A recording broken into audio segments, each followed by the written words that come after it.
On Authentic Ag this week, a few days ago we went to Manhattan and visited with Kansas State Farm Service Agency Director David Shem about some of the programs available to those farmers and ranchers who suffered losses and what are the deadlines and process of applying for assistance. We'll also have some features from some of the state's agriculture groups. I'm Ken Rogers. This is Authentic Ag. Brought to you in part by Kansas Farm Bureau, a grassroots organization representing the state's farmers and ranchers since 1919. KFB.org. Kansas Wheat Commission, leading in the adoption of profitable innovations for wheat. Online, kswheat.com. And Kansas Corn, building the future of Kansas corn. Online, kscorn.com.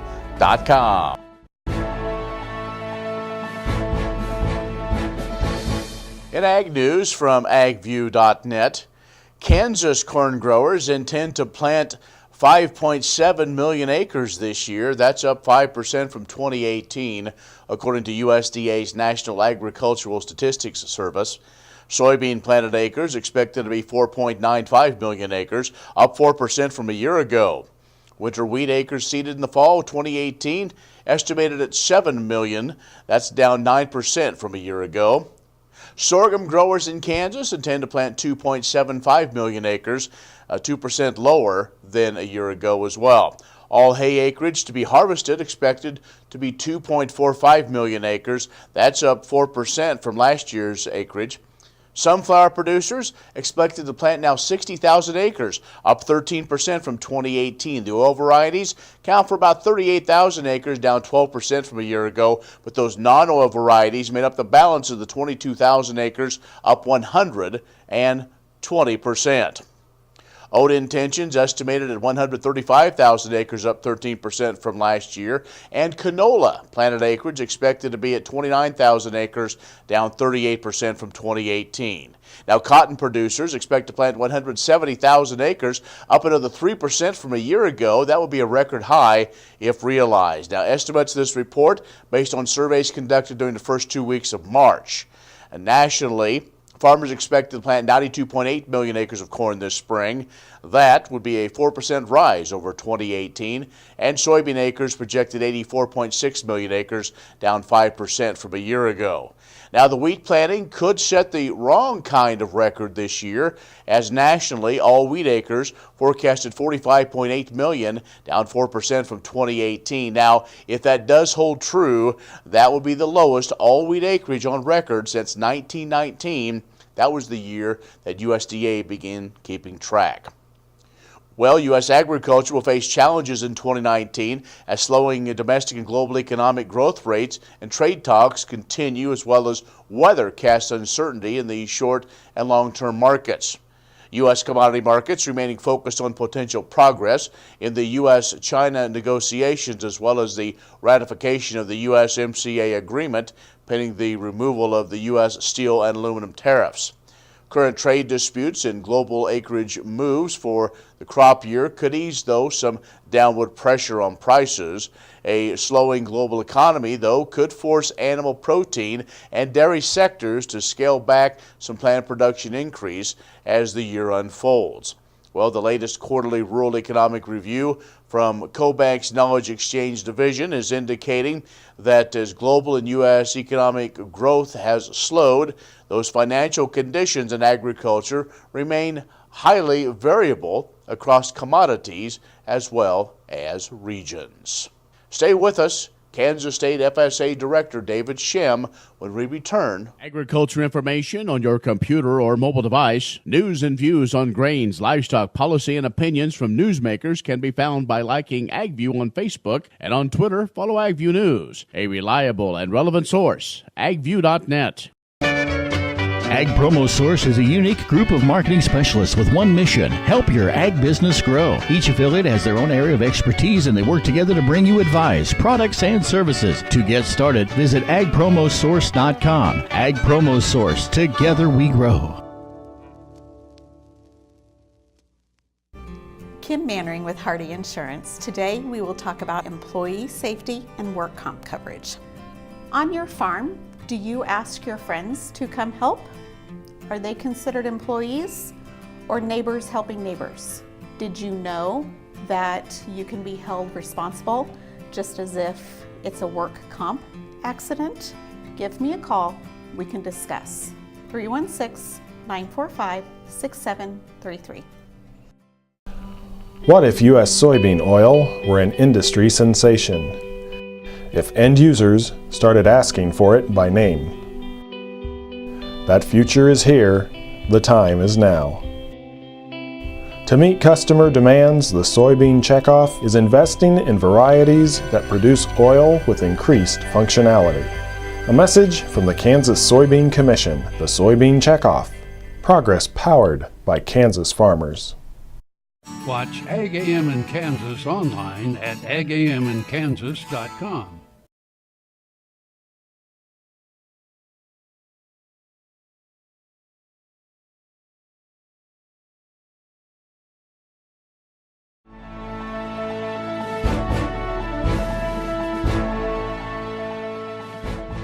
Well, joining us now is David Shem, who is the State Director for the Farm Service Agency.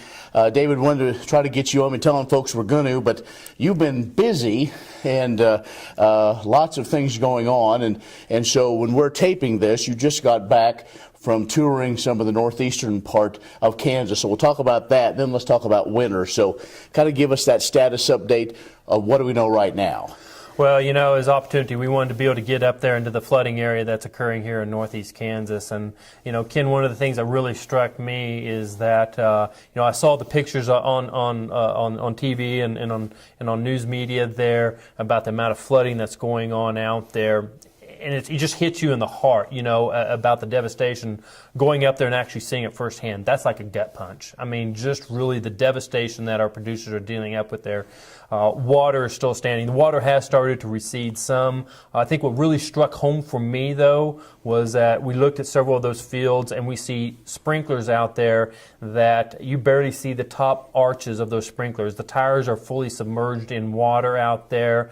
And the producers there are sitting there telling us that we're not even necessarily in the peak flooding season, that this flooding very well could continue on. In fact, typically their flooding season can go right into mid-July. So very, very concerned for those producers. Now, I know Farm Service Agency has been one of those right in the middle to try to find assistance. I mean, obviously the first thing is the outstanding outpouring of just neighbor versus neighbor from all over the surrounding states have come in, but let's maybe talk about a couple programs specifically that, because it's been a while, and so farmers need to be aware of what is available to them. Yeah, absolutely. So a couple of things that can happen for us, and we have our state emergency board that are going to be meeting here very shortly. They'll look at it and evaluate it and see the amount of loss that has occurred there. But one of the things we'll be looking at is recommending whether or not that the Secretary declares that as a disaster area. When that happens, what can happen is for those disadvantaged producers that are needing financial assistance there, we can make available, you know, low interest loans for them. A couple of the programs that can very quickly help them or producers need to be aware of, specifically for our livestock producers, our livestock indemnity program. So when they have lost that livestock to the flooding there, they can come in, make sure they notify our offices of the death, and then that way they will be able to get signed up for the livestock indemnity program. The other program that can help those producers right away is the Emergency Livestock Assistance Program, and basically that's for the producers that have had feedstocks, you know, hay, whatever, that have gotten washed away, that we can offer that financial assistance for those producers as well. So again, they need to come in, report the losses there, be able to show a beginning inventory, and then we can be able to help them out. That's a lot of things we've kind of seen out there is before really the cleanup, go take pictures as well, and hopefully most people probably did have an inventory, sure, give or take, you know, with their hay and how much at least tonnage they had maybe going into winter. Right. No, absolutely. You're right. Get out there, take some pictures for us. Make sure you can get date, time stamp on those pictures there. That way, that helps us give something to be able to work off, to be able to help those producers. We're talking with David Shem, the State Director for the Farm Service Agency. We'll take a break and be back with more in just a moment. Premier Farm and Home has what you need to make your lawn the best in the neighborhood. Hi, I'm Ken. We choose Premier Farm and Home for the professional look that we do ourselves. feel free to stop in. You can also visit our website at heycow.com.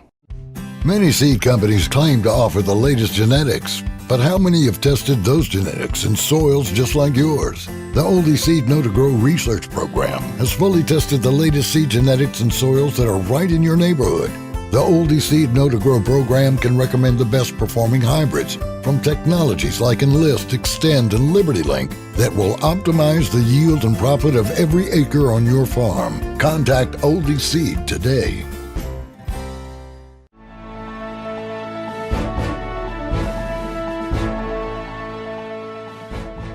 Our guest is David Shim, the Kansas State Director for the Farm Service Agency. David, the other thing we'll talk about, the winter was one that we'll remember for a long time. Absolutely. Calving season just about wrapped up for those that did the winter calving. We've seen some areas have heavy losses, so I think there are some programs. Let's remind folks again with maybe had some of those losses over the winter time. Yeah, absolutely. We had some of these storms come in here and specifically hit these producers right here during calving time. Obviously, very, very concerning time with not only cold temperatures, but also blizzard conditions, rain coming in on these producers. So like I referenced earlier, we have the Livestock Indemnity Program, Ken, and so what's critical for our producers, again, is to report that loss of those calves within 30 days of that loss. Get in there to our offices, report that loss. Now, part of the conditions of a new farm bill is we're still in the process of getting some of those regulations and policies written out there. So we're waiting for some final prices to be set, some components of the program there, and we're actually expecting a lot of that information to be coming down here very shortly here within the time frame. Looks like it might end up being a little bit into May before we get some of the final parts of it down here, but then being able to start to issue out those payments back to our producers. So very critical for our producers right now is get in there to your offices and notify your offices of your loss. Take pictures of that of those there. Show those pictures. Okay. Through all this, we did run up towards the end of the year, market facilitation program, information, payments, and so on. Then we had the government shutdown, and I know there are producers that didn't get that done. We are into a deadline. It's not critically right away, but we're into a new crop season now. So, what are our deadlines, and what information again are they needing? Absolutely. So the ability to sign up for the MFP program, that ended back on February 14th for our producers to sign up for the program. As far as reporting production, though, telling us how much production you did have, that deadline is May 1st for our producers out there. So, and I know we still got some cotton guys. We still have some grain in bins and everything like that. So there is still time for them to report that production, get that in there to report us there. We've already been able to pay out a lot of money and get a lot of producers signed up on that. Okay, you mentioned earlier the new farm bill, and let's talk implementation. When are you and your team here in Manhattan going to get some training and then go out to those county offices? Because I know farmers are they want to get those things taken care of as well, but they go to the county office now and say, well, we don't know exactly for sure. We're still waiting for all those little fine information to be out there. Absolutely. So right now our national office is working on getting jump teams together or task force teams together to try to look at and figure out how to write the policies and procedures for these programs, and also to be able to write basically some of the software for the programs and make sure we get into it. We're kind of expecting some of the initial training to come out from the national office, specifically on some of the livestock programs here towards the latter part of May, with that sign up on the dairy margin coverage coming shortly thereafter, early parts of June,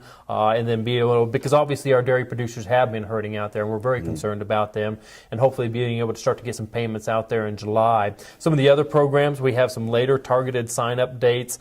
September, kind of a sign-up date for ARC PLC is what we're hoping for. Again, we're waiting for some of that information to come out from national office. From our perspective, from a state, we already have are developing reports course, in developing task force teams to develop a structure so that we know we can quickly get our county offices up to speed and trained. But we're also really eager to start to outreach to our producer and get the information out there. All right, David, we appreciate the update. We went through a lot of different information, but again, folks can always go to the FSA website and get a lot of those broad things taken care of. Absolutely. Go to our website, go to our county offices, and we'll get you the information. All right, David Shem, State Director for the Farm Service Agency in Kansas, has joined us. We'll have more coming up.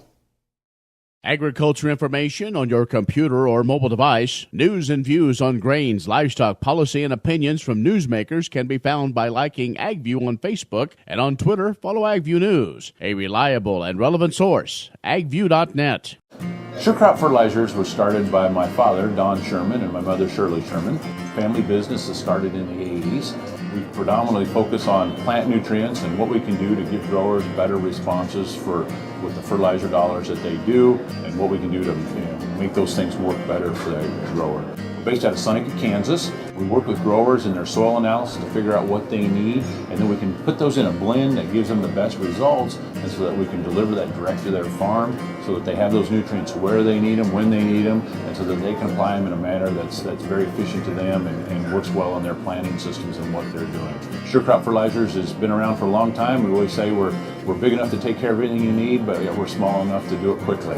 You can get a hold of us at 1-800-635-4743. Our website is surecropfertilizers.com, and you can always email me at Corey@surecropfertilizers.com, and with any questions you have, and we're glad to answer it and work with you.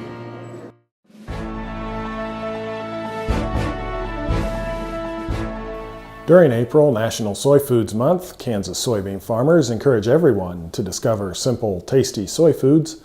They offer numerous choices for today's health-conscious consumers and can be included in the diet many ways. Traditional soy foods include tofu, tempeh, soy nuts, and edamame, to name a few. They are easy to prepare and incorporate into your favorite dishes. Soybean oil is the most commonly consumed vegetable oil in the United States.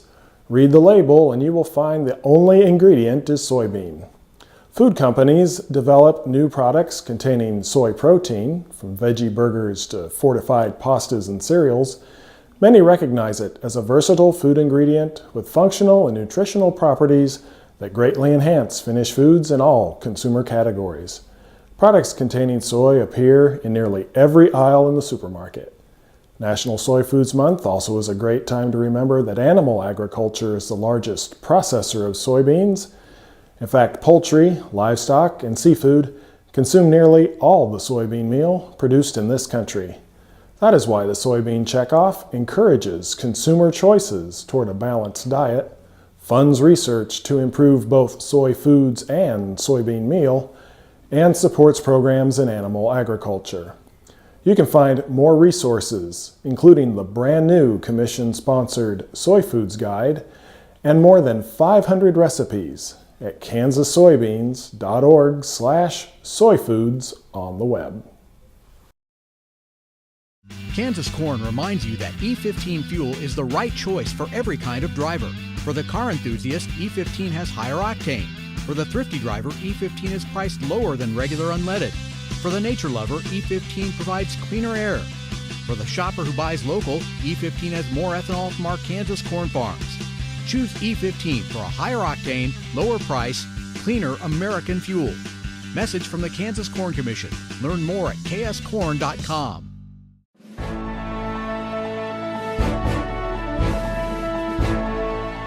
The addition of the Industrial Hemp Research Program in Kansas has made this spring an exciting time at the Kansas Department of Agriculture, as several program areas have worked to expand services and procedures to incorporate this new agricultural crop into the agency. When the state legislature enacted the Alternative Crop Research Act in 2018, it set into motion a year full of program development, public outreach, and interagency collaboration, as we all worked to make it possible for Kansas to stand up this new program in such a short window of time. KDA staff has worked to develop regulations to oversee the Industrial Hemp Research Program, incorporating information gathered from public forums, other agencies, other states with similar programs, and other sources. The Plant Protection and Weed Control team added a full-time staff member to coordinate the program, and will be expanding and training our inspection staff in preparation for the sampling that will be required. KDA has developed a new database to support the issuing of new licenses and the flow of information that will be involved. And the Agricultural Laboratory acquired new lab equipment and is training and developing procedures for the lab staff to handle the in-house regulatory samples. Applications were due March 1st, and KDA received 370 applications for 5 license types: administrative, state institution, processor, distributor, and grower. Applications that were complete and that meet all regulatory requirements have been forwarded to the Advisory Board for review, which will make recommendations to the Secretary. Applicants that are conditionally approved and submit their license fees will be issued a license. Expanding our program to incorporate the Industrial Hemp Research Program in less than a year has been an exciting challenge for KDA, and we are pleased to be able to issue licenses this spring. We appreciate all of the input and feedback we have received throughout the past year from so many of you. If you have additional questions or want to follow the progress of the program, you can do so at agriculture.ks.gov/industrialhemp. The Kansas Wheat Innovation Center in Manhattan is rediscovering ways to get improved varieties and new genetics in the hands of farmers faster. Grower-led and checkoff-funded research initiatives are bringing about positive change. This grassroots leadership provides a strong voice in Topeka and Washington, D.C. Now is the time to partner with Kansas Wheat in moving wheat forward. Kansas Wheat Commission and Kansas Association of Wheat Growers. Farmers investing in their future and yours. Log on to rediscoverwheat.org.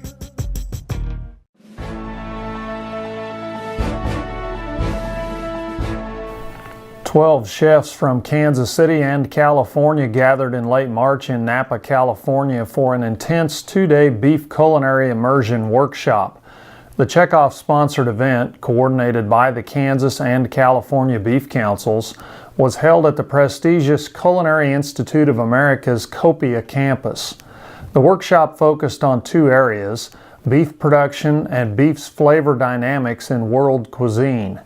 National Cattlemen's Beef Association Senior Director of Sustainable Beef Production Research Sarah Place led a discussion on beef sustainability, and California rancher Celeste Citrini gave an overview of life on the ranch. Chef Barry Strand, a member of NCBA's culinary team, identified beef opportunity cuts and highlighted menu applications for each. The group also toured Sonoma Mountain Herefords and Kunde Family Winery. Keith Bryant, cattle operations manager at Reeve Cattle Company near Garden City, attended the workshop to engage with chefs and answer additional beef production questions. The culinary immersion experience was a valuable way for chefs to learn and explore how beef can fit on a modern global menu that meets today's diverse consumer palate. It also allowed for conversations about beef production in general, which will pay dividends as chefs interact with consumers. Valley Vet Supply is devoted to providing information and professional quality products at reasonable prices. Valley Vet Supply.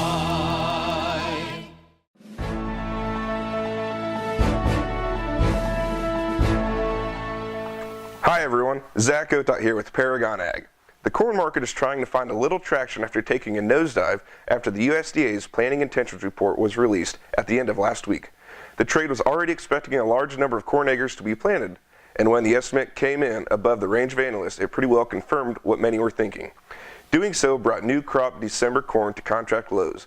The extended weather forecast is calling for cooler and wet weather as much of the Midwest as we roll into planting season. If we see planting dates pushed back, we could see a push higher in prices, but that price change due to later planting dates may come later rather than sooner. Soybeans have found a bit of strength after hearing news of an export order of 828,000 metric tons of beans to China this past week. As far as the trade deal goes, we are again hearing positive talks, but as the story continues, here we sit, still without an official deal in place. At this point, it seems that the trade is not too concerned with trade talks, but rather is waiting for a final deal written in stone. We had pressure on early in the week as we digested the USDA's crop ratings report. All winter wheat was rated at 56% good to excellent versus last year of 32%. As we have begun to warm up and wheat has been coming out of dormancy, we still run the risk of a late season freeze. With a smaller number of acres planted this year, any production issue would have a larger impact on price. Final decisions are difficult no matter what time of year. If you need to sell last year's crop or think you should be started on new crop, but can't decide, consider an alternative strategy. Let us help find that strategy that fits you. Give us a call here at Paragon Ag Advisors at 888-452-8751. I'm Zach Otot. Have a great rest of your day. Well, thank you for joining us for Authentic Ag. If you have questions or comments, email me, Ken Rogers @gmail.com. We'll see you next time on Authentic Ag.